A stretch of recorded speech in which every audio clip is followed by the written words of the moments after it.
How many aura points did I lose right now when I asked the guy that I've been talking to for 8 months if he would date me? Yes.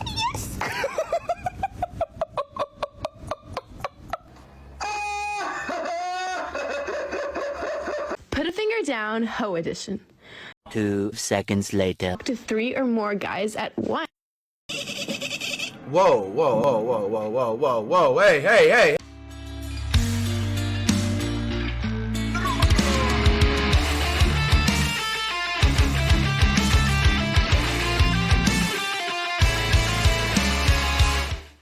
Ladies and gentlemen, welcome back to the desert.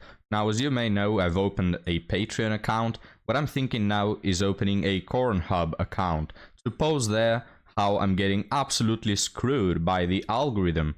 So, gentlemen, if you don't want the Manosphere to have a new one torn open by the algorithm, please like and subscribe because it's brutal. But, gentlemen, welcome back. As I will greet you with a woman that is tired of men trying to humble her. So let's find out what these patriarchal pigs have been up to, gentlemen. You know what? I am so tired of these asshole men trying to humble me. I'm so tired of it. Not only have I dated back-to-back assholes, they have made me feel like absolute shit about myself in some ways, about like my looks or like my body, have made actual comments about my physical body. Yeah, thank you. I've been told by a guy that you're not even a 10, by a guy I was dating. I've been Alright, please someone take this man to jail. Can you believe it, guys? Like, this man actually said to a woman that she's not a 10. Now, if you ask me, if it depended on me, this man is taken to jail and executed first thing in the morning. No need for trial. Jeez, I don't know how we'll continue with the video after this transgression of human rights. But anyway, guys, let's continue. Been told by another guy that, yeah, you know, you should really work on your split ends. Okay. Another one was, yeah, you know, you have little tits, but your ass makes up for it. That was a good one, right? Great. I don't understand why I attract these dudes that just want to humble me. Mind you, I don't think I'm like the hottest girl like ever. Okay. Guys, I'm gonna pause it right here. Now, the last thing they mentioned was pretty mean, right? You don't say that to a woman. But what I'm guessing, guys, if I were to take a guess, is that this woman is so narcissistic in these relationships that there comes a point where men need to bring her down to reality. You know, like the guy who said you're not even a 10, it doesn't sound like something someone would say out of spite, you know, to hurt her, but rather she acts like she's God's gift to the earth, and so he must say, you're not even a 10, like you don't even have the looks to back you off, you know? So it's the same with the last thing she mentioned. Like, I feel like, we can see that, right? This woman is so narcissistic and arrogant that men are forced at some point to take her down a notch of her ego, right? And of course, she cannot take it. I do think I'm attractive, but like, for you to like try and bring me down for whatever reason, I don't get it. Like, why can't you leave me alone if you think I'm ugly? Like, if you think I am ugly, leave me alone. Now I'm left with a lot of trauma still healing from these types of comments, and I'm just flabbergasted. I don't know if that's the right word, but like, by like these assholes, these straight up assholes that feel like they can comment on my appearance. And yeah, just thinking about it today, and it sucks so much that I've allowed this to happen, or that I even dated these types of guys. It pisses me off. Alright, guys, we're gonna stop the video here right before she starts crying after all this trauma she has endured. There's a comment here saying the insults are not about you, it's about them. Isn't that convenient, guys? Isn't that convenient? Another one says people who insult you are insecure themselves. They rub their insecurities and how they feel about themselves on other people. Again, guys, very convenient. You know, the next time we see a woman on the channel trying to emasculate us and trying to tell us how we are insecure because we don't want our girlfriend to go at 4 a.m. in the morning clubbing, then we'll say, no, no, no, look, it's about you, all right? All these insults you're throwing out, it's about you. Because I love this narrative where women can insult us, and there's no problem there. And if we try to counter-argument or something, oh, you're being insecure, yet when we insult them, again, we are insecure. There's no winning this game, gentlemen. It's whatever you do, you're just insecure, all right? According to modern women.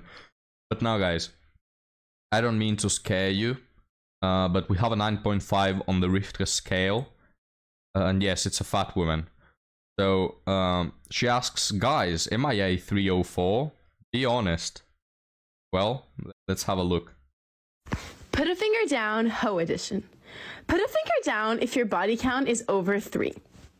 Put a finger down if you've already sent naughty pics. Put a finger down if you've made out in the bathroom. Put a finger down if you're flirting with a guy during quarantine that you know that you will never see, like, ever. Put a finger down if you've kissed more than 5 people. Put a finger down if you've lied about your virginity. Put a finger down if you've hooked up with someone more than 3 years older than you. Put a finger down if you've had a friends with benefits. And lastly, put a finger down if you've talked to 3 or more guys at once. Oh, all right. It's at this point that I'm glad that Human Anatomy allows only for 10 fingers. Because, guys, I can't watch any more of this. Well, let's move on, guys, to the article stories. The article story. Damn, I spoiled it. Okay, we have 2 article stories, right? I'm feeling grateful today, guys. I'm feeling benevolent, you know? Santa's here gave me an additional article story for all of you. So, oh, oopsie. Editor, damn it, editor. Well, there you go, guys. Went on a first date. He opened his phone and breasts popped up.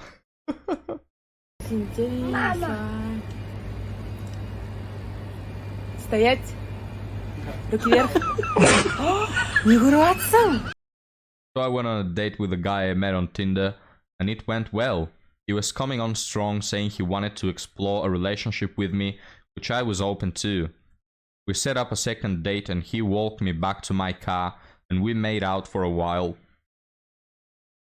Oh, excuse me. We made out for a while, and then we talked about adding each other on Facebook. I opened my phone and searched his name, and it wasn't coming up.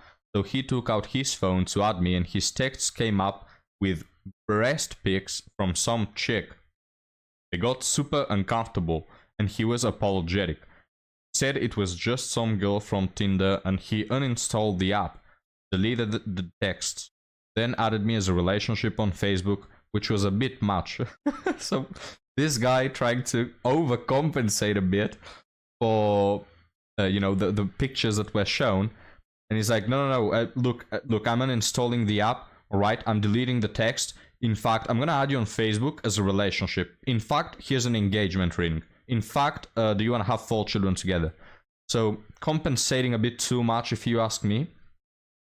I told him he didn't do anything wrong, as we are single, but I don't know how I should feel. The morning before the date, he was probing me for pics, but I told him that was too early.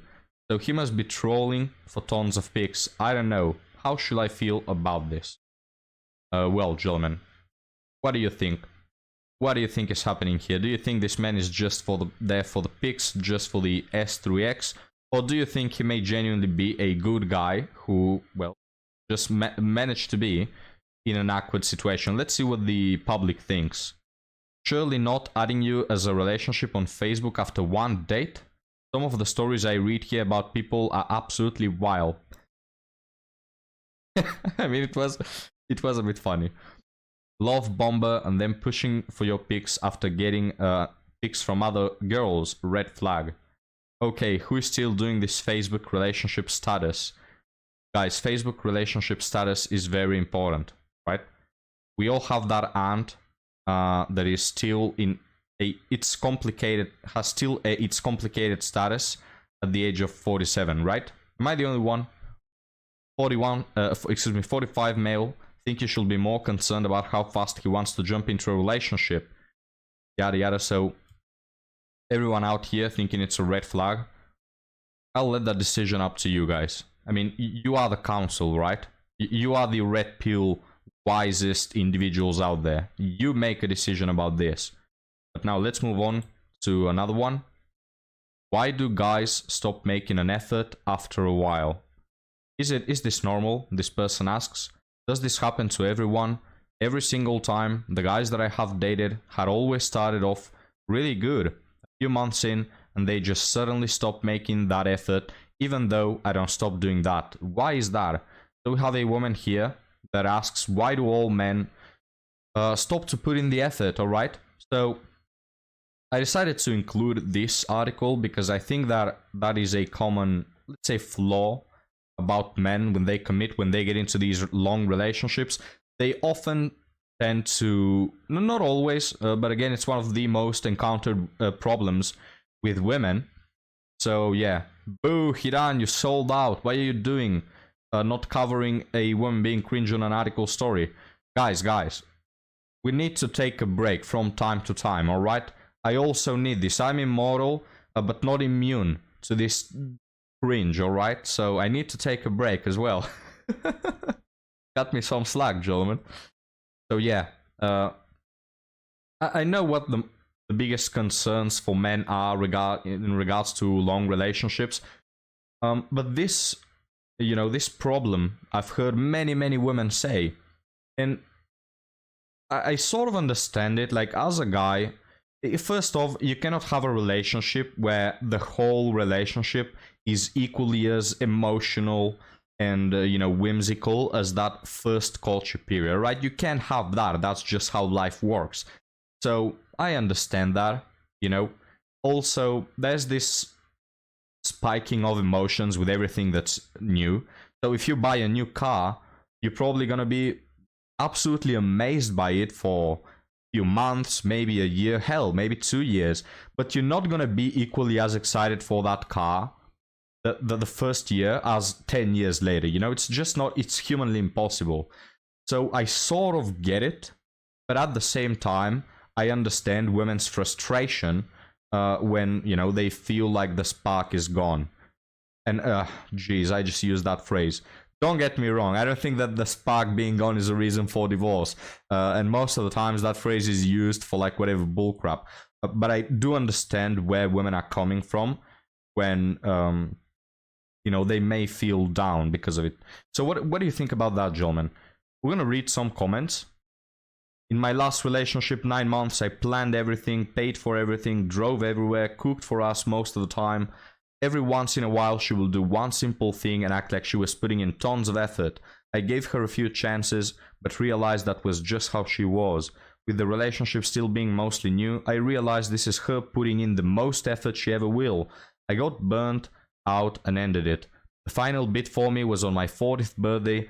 She raved for weeks about all the big plans she was making. She showed up late with some microwavable grocery store food, then wanted to watch something on TV she wanted to see. In her mind, this was putting in tons of effort. Holy crap, this is sad. Despite the fact that this was a fraction of the effort I will put on a normal Friday night, let alone someone's 40th birthday. Anytime I have lost interest, it is typically a situation like this. Another one says 9 out of 10 times it's because I don't feel like they put in the effort that I do, so I take a step back for my own mental health. So these comments have a lot of likes, and yeah, there are some guys that, of course, this is the case for them, but there are also others who, you know, maybe should put in more effort, if you understand me. But gentlemen, that is from the perspective of women. From the perspective of men, can someone answer me this? Because I haven't been married, even though I'm 4,000 years old. I don't have much expertise in that. But if you have been in a very long-term relationship or married, why does it happen that, like, S3X tends to die off? Can you answer me that, gentlemen? I really don't know. And of course, don't just tell me, well, because we drift apart. Like, I can understand that, of course, but like, give me the real reason. So if S3X drops because you drift apart, why do you drift apart? If you drift apart because life is busy and you don't have time for each other, why does that turn into a problem? Why can't you work through that? You know, like, boil it down and try to explain to me the process of why does this happen? I mean, after all, everybody loves S3X, right? So you will think that people will try to use that as glue for the relationship, yet I've seen so many men complain that they live in a bedroom fun-less marriage, that they are tired, that their woman doesn't, you know, show them any sort of attention. So I'm kind of wondering about that. But gentlemen, we'll cut the episode here, rather short today. Thank you for watching. Thank you for your comments. Leave them down below and I will read them as always. Like and subscribe so we can show a huge middle finger to the algorithm, and also consider checking me on Patreon. I'll see you next time, guys. Have a good one.